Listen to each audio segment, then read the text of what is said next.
अस्सलामु अलैकुम वरहमतुल्लाहि वबरकातुहू। आज हम बात करेंगे कुर्बानी के हवाले से। आज बहुत अहम सवाल है। सवाल हमारा ये है कि क्या किस्तें देने वाले पर कुर्बानी वाजिब होगी? इस पर लोग सवाल करते हैं। तो इसका जवाब ये है कि ठीक है, आपने 2 लाख रुपए कर्जा लिया। अब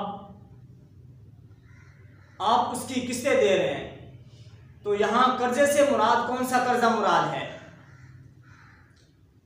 अगर आपने ताजराना या तिजारती तौर पर अपनी तिजारत को बढ़ाने के लिए कोई कर्जा लिया तो यहाँ वो कर्जा मुराद नहीं।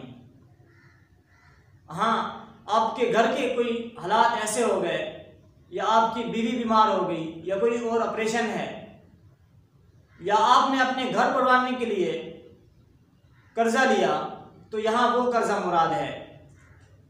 मिसाल के तौर पर एक शख्स ने 2 लाख रुपए कर्जा लिया। अब वो किस्तें अदा कर रहा है। अभी उसने 50,000 रुपये किस्तें अदा कर दी और 1.5 लाख रुपये बाकी है, वो किस्तें दे रहा है। और उसने ये अपने कारोबार को बढ़ाने के लिए भी कर्जा ना लिया हो, बल्कि उसने अपने ज़ाती काम के लिए कर्जा लिया हो, तो इस सूरत में देखा जाएगा कि जो कुर्बानी के अय्याम होते हैं 10, 11, 12 ज़ुल्हिज्जा, इसमें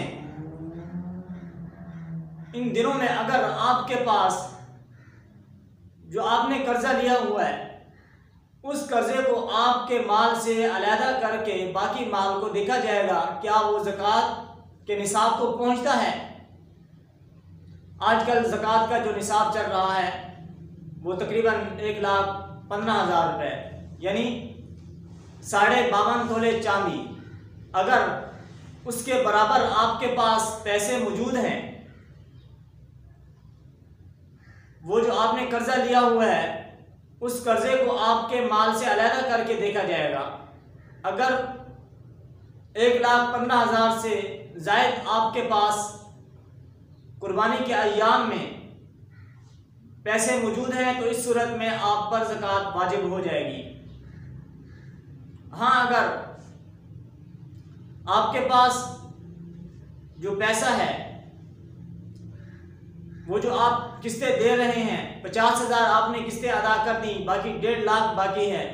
अब उस 1.5 लाख को आपके कर्जे से मनफी किया जाए, अलहदा किया जाए, तो उसके बाद अगर आपके पास 1,15,000 या 1 लाख से कम पैसे बचते हैं तो इस सूरत में आप पर ज़कात वाजिब नहीं होगी। ज़कात वाजिब होने के लिए ये शर्त है कि आपके पास इतना पैसा हो जो कि ज़कात के निसाब को पहुंचता हो, तो इस सूरत में आप पर ज़कात वाजिब होगी, अगरचे आप किस्तें ही क्यों ना दे रहे हो। वाखिर दावाना अनिल हम्दुलिल्लाहि रब्बिल आलमीन।